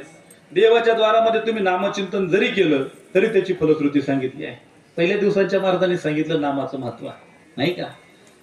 बघा, असंख्य महात्म्याने सांगितलं, थोरा मोठ्याने सांगितलं की बाबा रे, मोक्षाची प्राप्ती करायची असेल तर नामचिंतन केलं पाहिजे. काय? नामचिंतन केलं पाहिजे. मुखी नाम हाती मोक्ष, ऐसे साक्ष बहुता. ऐसी साक्ष बहुतांची. बऱ्याच महात्म्यांनी, साधू संतांनी खऱ्या अर्थाने मोक्ष मिळेल अशी साक्ष दिलेली आहे. या ठिकाणी तुम्ही भगवान परमात्म्याच्या दारामध्ये नामचिंतन केलं तरी मुक्तीला त्या ठिकाणी प्राप्त करू शकतात. एवढंच नाही, तुम्ही म्हणाल ठीक आहे आम्ही नामचिंतन केलं, मोक्षाची प्राप्ती झाली, मग टाळी कशाला वाजवायची? टाळी वाजवल्यानंतर आमचे हात दुखतात, कशाला तो टाइमपास आणि कशाला रिकामं शरीराची हालचाल करायची, नाही का? अशा लोकांची इच्छा राहते बरेच. काही काही असं काही पण निमित्त सांगतात. पण बघा, या भगवान परमात्म्याच्या द्वारामध्ये आपण टाळी वाजवली तर त्याची फलश्रुती सांगून जाईल. कीर्तनात टाळी होय पातकांची होळी. कीर्तनामध्ये टाळी वाजवल्यानंतर आपल्या जीवनामध्ये असलेल्या अज्ञात स्वरूपाच्या पातकांची निवृत्ती होते. हे सामर्थ्य खऱ्या अर्थाने टाळीमध्ये आहे. विठ्ठल विठ्ठल. जगद्गुरु तुकोबाराय सांगतात की बाबा रे देवा, मला द्यायचं असेल तर तुझा विसर कधी होऊ देऊ नको, हे दान मला दे. काय म्हणतात? हेची दान. सकारात्मक शब्द वापरलाय. सकारात्मक शब्द केव्हा वापरतात? की एखाद्या गोष्टीला खऱ्या अर्थाने ठामपणे आपल्या समोरच्या व्यक्तीला सांगायचं असेल, समाजामध्ये जर एखादी गोष्ट महत्वाची सांगायची असेल तर त्या ठिकाणी सकारात्मक शब्द वापरला जातो. हे दान देगा देवा, हेच दे, इतर कुठलंही दान नको, इतर कुठल्याही गोष्टीची अपेक्षा नाही. द्यायचं असेल तर हेच दान दे. आता जगद्गुरु तुकोबाराय म्हणतात की बाबा रे, मला तुझा विसर पडू देऊ नको. काय म्हणतात? मला तुझा विसर पडू देऊ नको. मग मला सांगा, जगद्गुरु तुकोबाराय देवाला विसरत होते का? किती चिंतन होतं. अहो, भगवान परमात्म्याच्या भक्तीचं सामर्थ्य किंवा चिंतनाचं सामर्थ्य एवढं खऱ्या अर्थाने अवगत केलेलं आहे की ज्या ठिकाणी बसलेले कुठल्या अवस्थेमध्ये आहे, विषयी स्वरूपाच्या अवस्थेमध्ये खऱ्या अर्थाने निवृत्तीचं दर्शन घडवणारे जगद्गुरु तुकोबाराय आहे. विषयी विसर पडिला निशेष. काय झालं महाराज? एकदा प्रातः समयाच्या शौचामध्ये खऱ्या अर्थाने शौचाला जगद्गुरु तुकोबाराय बसलेले आहेत. काही गावातील कर्मठ लोक त्या ठिकाणी रस्त्याने प्रवास करतायत. शेजारी बघा तुकोबाराय बसलेले आहेत. तुकोबाराय तर त्या ठिकाणी सुद्धा प्रातः त्या समयाच्या ठिकाणी देखील बघा भगवान परमात्म्याचं अविरत भजन चालू आहे. अविरत भजन चालू आहे. भजन करत असताना बघा त्या ठिकाणाहून जाणारे काही कर्मठ लोकांच्या कानावर भगवान परमात्म्याचं भजन खऱ्या अर्थाने जगद्गुरु तुकोबारायांच्या मुखामधून या लोकांनी ऐकलं.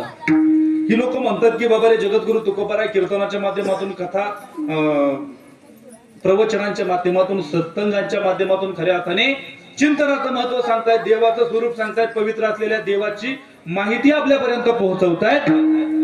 मग का एवढा पवित्र असलेला भगवान परमात्मा आहे आणि त्या पवित्र असलेल्या देवाचं अपवित्र ठिकाणी जगद्गुरु तुकोबाराय नाव घेतायत. कुठे? अशुद्ध ठिकाणी. आपण याचा जाब तुकोबारायांना विचारला पाहिजे. या अशुभ ठिकाणी, या अपवित्र ठिकाणी देवाचं पवित्र असलेलं नामचिंतन घेण्याचा अधिकार तुम्हाला कोणी दिला? तुम्ही सांगतायत देव पवित्र आहे, देव असा आहे, देव तसा आहे, आणि तुम्ही अशुभ ठिकाणी देवाचं नामचिंतन करतायत. तुम्हाला काही वाटलं पाहिजे.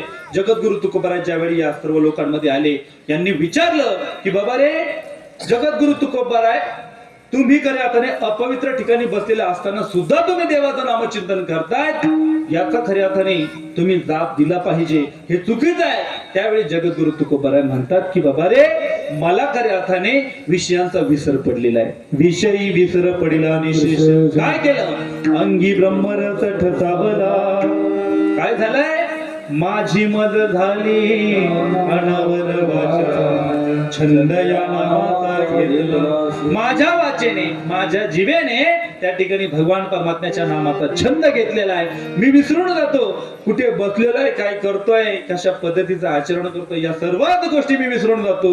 त्या भगवान परमात्म्याच्या नामचिंतनामध्ये देहीच विदेही भोगू दशा अशा स्वरूपाची अवस्था खऱ्या अर्थाने जगद्गुरु तुकोबारायांची त्या ठिकाणी झालेली आहे. म्हणून ज्याप्रमाणे बघा भगवान परमात्म्याचं अविरतपणे तुकोबारायांनी नामचिंतन केलं, त्यांनी खऱ्या अर्थाने अग्निरूप अवस्था या शरीराच्या माध्यमातून प्राप्त केली.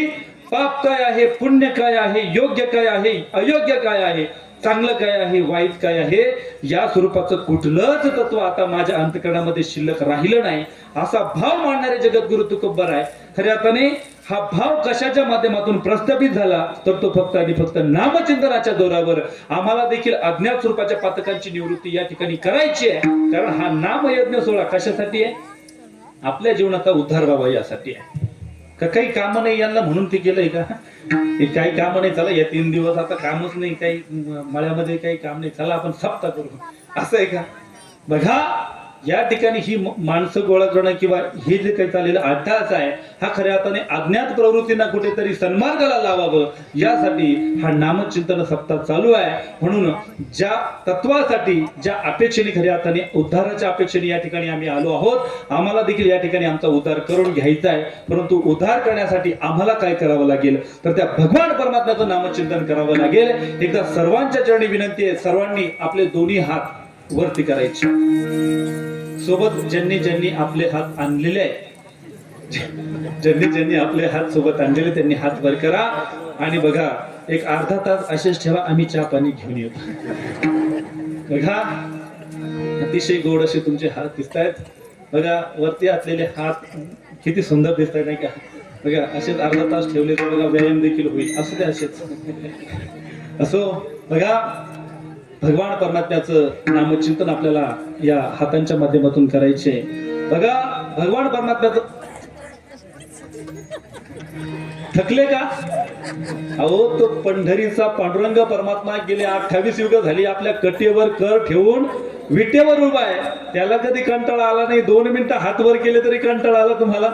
बघा, हाताने गोड नामचिंतन करायचं आहे आणि मुखाने टाळी वाजवायची. वाजवाल ना? मुखाने टाळी वाजवायची आणि हाताने त्या ठिकाणी टाळी वाजवून गोड भगवान परमात्म्याचं नामचिंतन करायचं आहे. विठोबा रघुनाथ, विठोबा रघुनाथ, विठोबा रघुनाथ, विठोबा रघुनाथ, विठोबा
कुंडली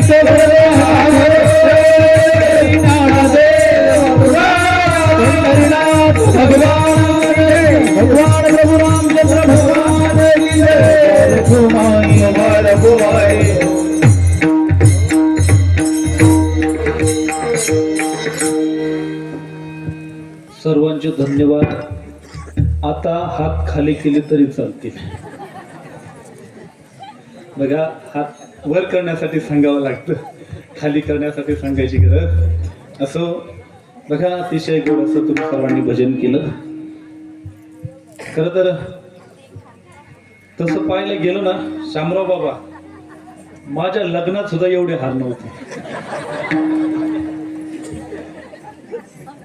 आणि तुम्हाला महत्वाचं सांगायला गेलं ना, आहिरे दादा, हे फक्त हार नाही आहेत, हे तुम्हाला दिसतील हार, हे झेंडूच्या फुलांचे हार आहे.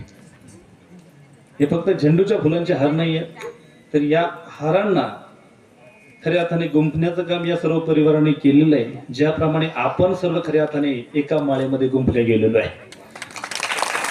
अतिशय प्रेमाचा भाव खऱ्या अर्थाने या परिवाराने प्रस्थापित केलेला आहे. हा फक्त हार नसून तर या परिवाराने दिलेला प्रेमाचा संहार आहे, प्रेमाचा भाग आहे, प्रेम आहे. या भूमिकेतून या सर्व परिवाराने अतिशय गोड असं खऱ्या अर्थाने या ठिकाणी योगदान केलेलं आहे.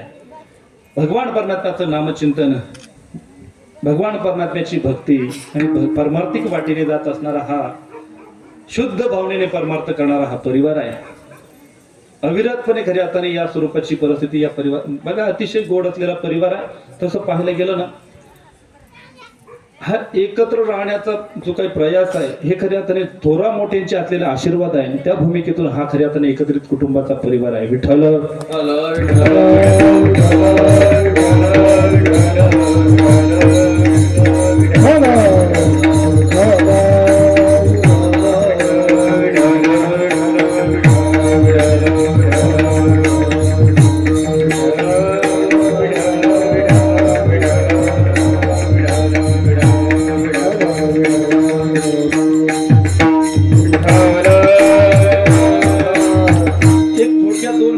घेतो, परंतु एक आशय तुम्हाला सांगून जाईल. काय असतं ना महाराज, बरीच माणसं म्हणतात, चंद्र भाऊ, तरुण सुधारला पाहिजे. काय म्हणतात, बरेच कीर्तनकार, प्रवचनकार, व्याख्याते, बरेच बघा त्या युट्यूबला मोठमोठ्या क्लिप आहे, तरुण सुधारला पाहिजे. काय आजचा तरुण सुधारला पाहिजे. मला एक जण म्हणे, का तुम्ही तरुणांना सांगतात, तरुणांना बोलतात, या म्हाताऱ्यांना एखाद्या दिवशी सांगा ना नीट वागायला, नाही का? बघा, अशी बरेच म्हणतात. तुम्हाला काय वाटतं बाबा, काय वाटतं तुम्हाला, तरुण सुधारला पाहिजे का म्हातारी सारखं सुधारलं? कोण सुधारलं पाहिजे? महिला वर्ग तुम्ही सांगा, हे बोलत नाही. कोण सुधारलं पाहिजे? कोण सुधारलं पाहिजे? कोण? मला माहिती तुमच्याकडे हेच उत्तर. बघा, तुम्ही म्हणत असाल तरुण सुधारला पाहिजे, पण माझं उत्तर सांगू का? म्हणजे मी तरुण आहे म्हणून नाही, परंतु बघा, या परिवाराच्या अनुषंगाने मला 2 मिनिटं फक्त तुमचे घ्यायचे. तरुण सुधारला पाहिजे यात शंकाच नाही बाबा, परंतु बघा, एखाद्या परिवारामध्ये कुटुंबाचा कर्ता माणूस जर बघा योग्य पावलाने किंवा योग्य त्या दिशेने वाटचाल करत असेल, तर त्या परिवारामध्ये लहान मुलांना किंवा तरुणांना वेगळं काही शिकवण्याची गरज नाही आहे. त्याचं कारण सांगून जाईल. या परिवारामध्ये बघा 7 मुली आहेत आणि 5 मुलं आहेत, नाही का? 5 पांडवांसारखे एक तत्वाने, एक प्रेमाने राहणारे त्या बहिणी देखील एक प्रेमाच्या भावनेनं वास्तव्य करतायत. आणि बघा, ही माणसं जरी कमी शिकलेली असतील ना, तरी सुद्धा या परिवारामध्ये शिकलेली मुलं आहेत, नाही का? D.Ed. B.Ed. झालेली बरेच मुलं आहेत. आपल्या वरिष्ठांनी जसं आचरण केलं त्या स्वरूपाचं आचरण जर बघा मुलाबाळांनी केलं, तर त्या परिवारामध्ये ऐक्य भावना आणत असतो. झालं काय? जसं बघा, या परिवारामध्ये 4 भावांचं कुटुंब आहे, त्या स्वरूपाचं एक कुटुंब होतं. आयरे दादा, मला सांगायचंय काय, की थोरा मोठ्यांनी ज्या स्वरूपाचं आचरण केलं त्या स्वरूपाचा आनंद आपल्या घरामध्ये त्या ठिकाणी नांदत असतो. एकत्रित कुटुंबाचा भाव बघितला म्हणून अंतःकरणाला खऱ्या अर्थाने फार असं आनंद त्या ठिकाणी जाणवलेला आहे. 4 भावांचं कुटुंब आहेत, आई आणि वडील आहेत. आता मला सांगा, किती लोक झाली ही? 4 भावांची कुटुंब आहेत आणि त्यांची आई वडील आहेत. किती झाली? म्हणजे प्रत्येक मुलाला एकच बायको झाली. एक बघा, 4 भावांच्या 4 पत्नी आहेत, त्यांचे आई वडील आहेत, असे 10 माणसांचं कुटुंब आहे. आता 4 सुना आहेत, सासूने काय करावं? 4 सुनांना वेगवेगळ्या स्वरूपाची कामं वाटून दिलेली आहे.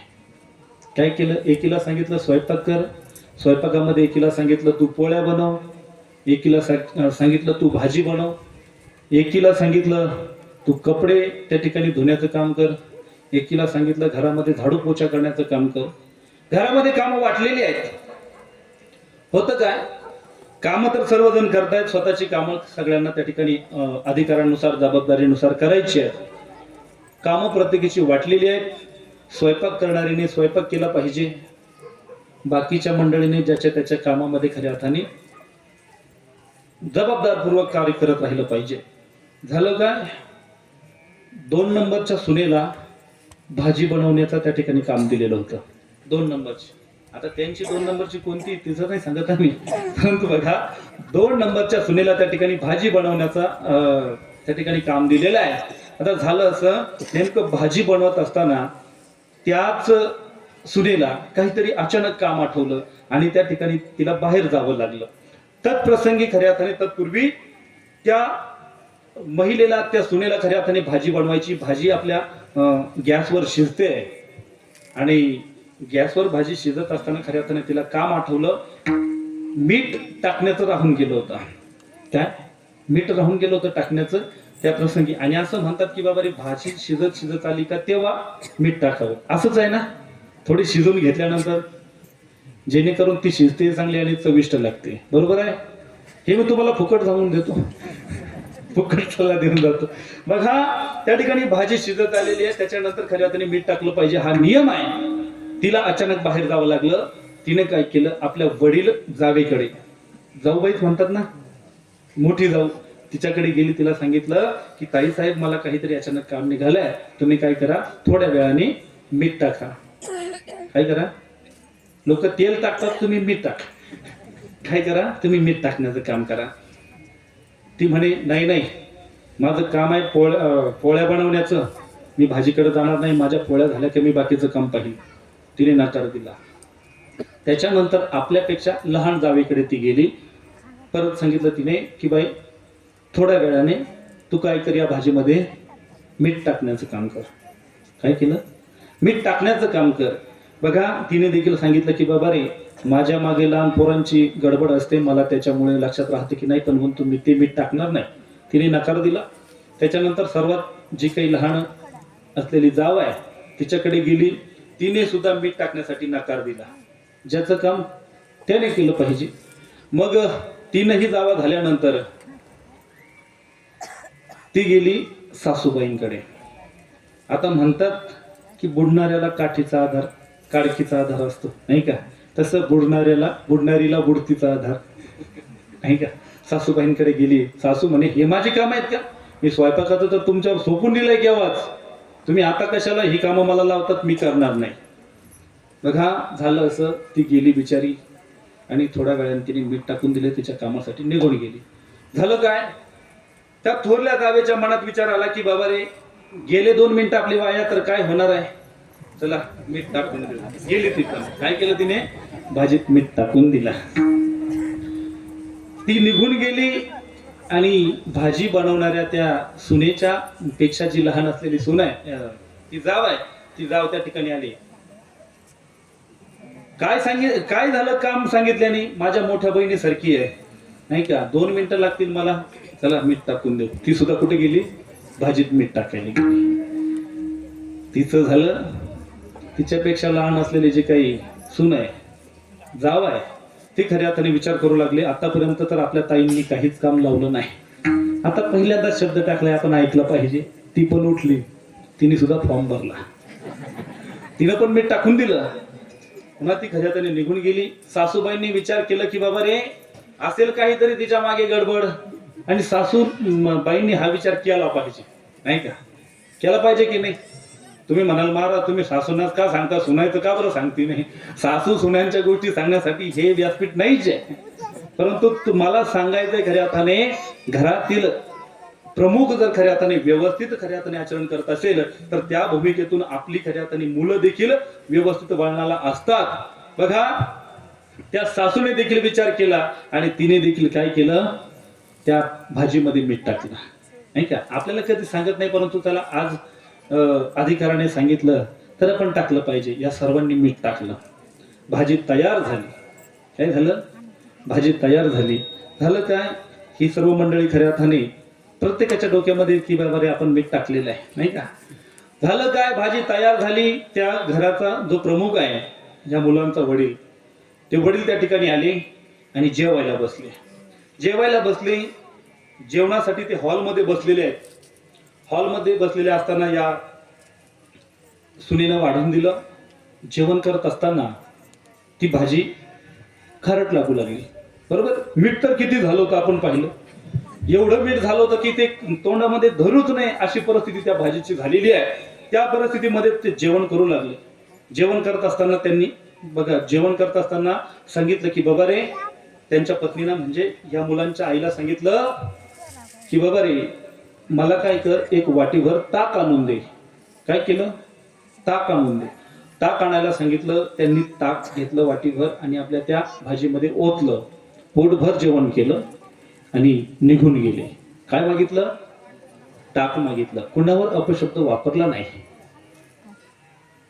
झालं काय? ते निघून गेले. थोरला मुलगा त्या ठिकाणी आला आणि जेवणाला मागितलं. जेवण मला वाढून द्या असं सांगितलं. सुनेनं त्या मुलाला देखील जेवण वाढवून दिलं. ते देखील जेवणासाठी बसले. पहिल्या घासामध्ये खारटपणा जाणू लागला. तोंडामध्ये घेऊ नये, वाटतच नाही, खाऊ नये असं ते भाजीचं स्वरूप आहे.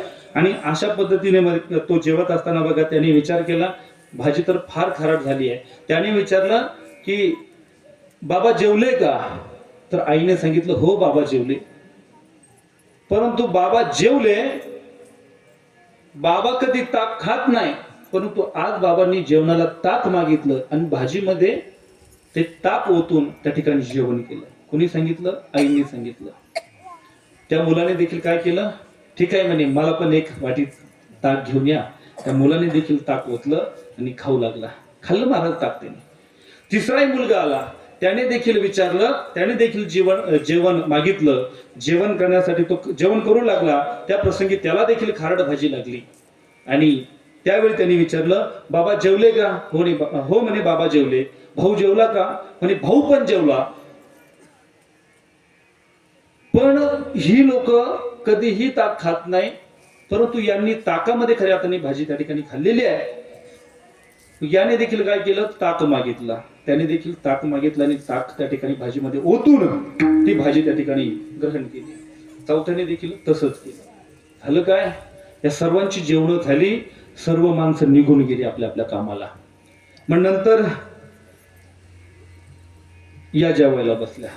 शिवरंजली, तोडी आणि कुठल्या दुसऱ्या भैरवी, नाही का, मालकंस, या कोण आहेत? कोण आहेत या? हे राग आहेत. ज्यांना राग येतो त्या ह्या सगळ्या जावा आणि त्यांची सासू त्या ठिकाणी जेवायला बसली आहे. जेवायला बसल्या. सर्वांनी आपल्या हातामध्ये त्या ठिकाणी घास घेतलेला आहे आणि आपल्या मुखामध्ये हा घास ग्रहण केला, खाल्ला. खाल्ल्याबरोबर खऱ्या अर्थाने स्मशान शांतता त्या ठिकाणी पसरली. शांतता पसरली. का बरं पसरली असेल? कारण त्यांना माहित होतं प्रत्येकाला की आपण ही चुकी कोणी केली आहे? आपण केलेली आहे. बघा, कोणीच कोणाशी बोलेना, कोणीच कोणाशी बोलेना. मग सासूबाईंनी सांगितलं की बाबा रे, माझ्या हातून टाकलेलं मीठ जास्त झालं वाटतं, म्हणून बघा किती समजूतदार आहे. आपल्या घरातलं समाधान का टिकून राहतं, घरातलं ऐक्य का नांदतं. अलीकडच्या काळामध्ये नुसतं लग्न झालं का दुसऱ्या महिन्यात वेगळे आहे की नाही.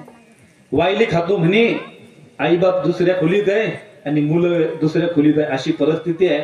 या परिवाराकडे बघितल्यानंतर आदर्श घ्यावा असा परिवार आहे. बघा, त्या सासूने खऱ्या अर्थाने सांगितलं की बाबा रे, मी मीठ टाकलं, माझ्याकडनं मीठ जास्त झालं. त्या सर्व सुना त्या ठिकाणी सासूबाईंकडे पाहताय. सासूबाईंना सांगतायत की सासूबाई, तुम्ही मीठ टाकलं म्हणून खारट झालं नाही, मी मीठ टाकलं म्हणून. प्रत्येक सून सांगते मी मीठ टाकलं म्हणून त्या ठिकाणी भाजी ही खारट झालेली आहे. बघा, यांनी सर्वांनी मीठ टाकलं हे कबूलही केलं, त्यांनी प्रामाणिकपणा दाखवला. परंतु तुम्हाला महत्वाची गोष्ट सांगून जाईल, हे समाधान का टिकलं खऱ्या अर्थाने. तसं पाहायला गेलं तर आपल्या परिवारामध्ये असतं ना, आपल्या कोणाच्या परिवारामध्ये असतं ना, तर खारट झाली भाजी हे पाहिल्यानंतर बघा ते ताट 7 फूट लांब असतं. जेव्हा कळतं तेव्हा 7 फूट लांब त्या ठिकाणी ताट गेलेलं असतं.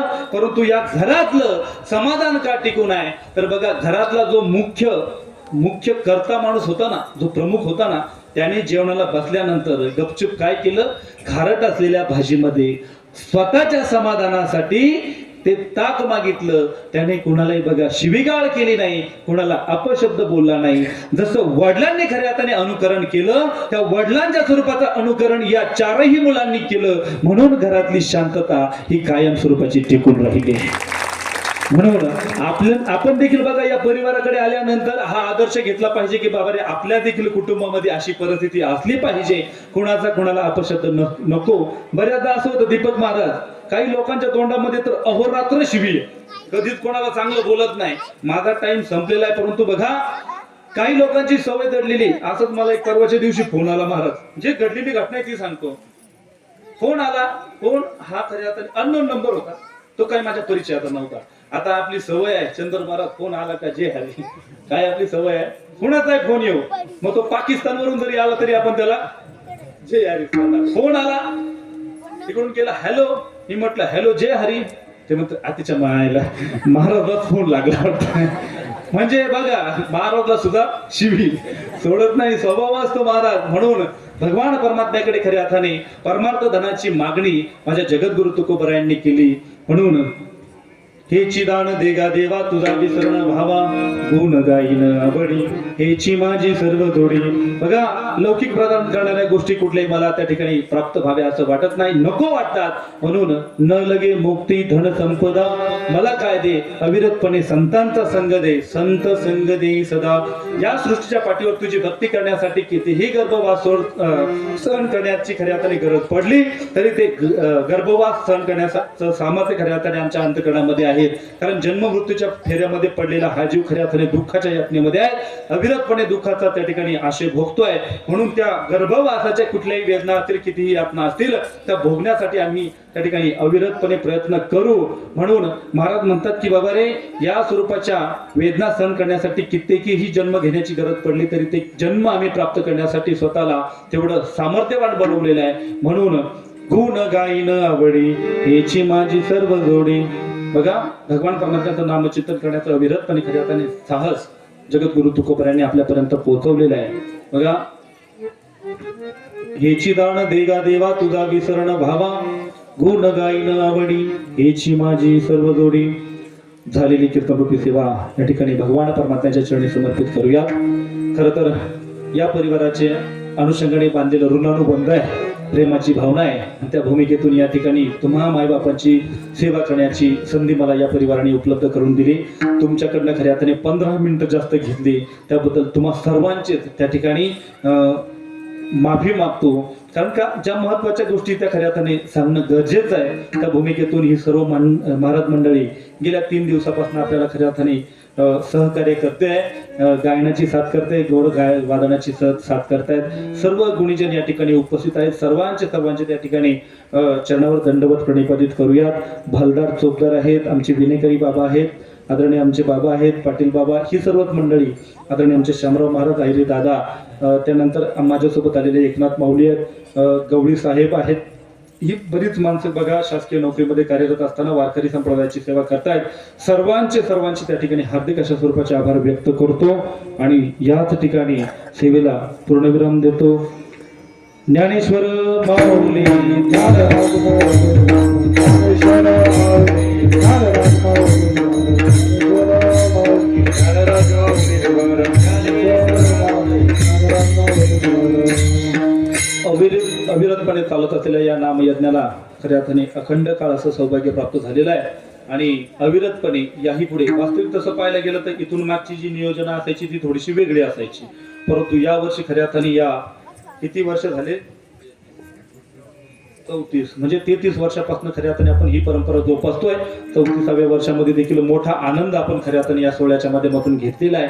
म्हणून या परिवाराला सुख समृद्धी ऐश्वर्य संपन्न जीवन प्रदान करो. या रामवाडी तीर्थक्षेत्राला खऱ्या अर्थाने भगवान परमात्म्याचा अखंड काळ सानिध्य लाभो हीच अपेक्षा करूयात. आणि पुन्हा एकदा झालेली सेवा भगवान परमात्म्याच्या चरणी, पंढरीच्या पांडुरंग परमात्म्याच्या चरणी, भगवान प्रभू रामचंद्रांच्या चरणी समर्पित करूयात. या ठिकाणी सेवेला पूर्णविराम देऊ. सर्वांचे त्या ठिकाणी आभार मानलेले आहेत. विठ्ठल जय जय विठ्ठल. विठ्ठल जय जय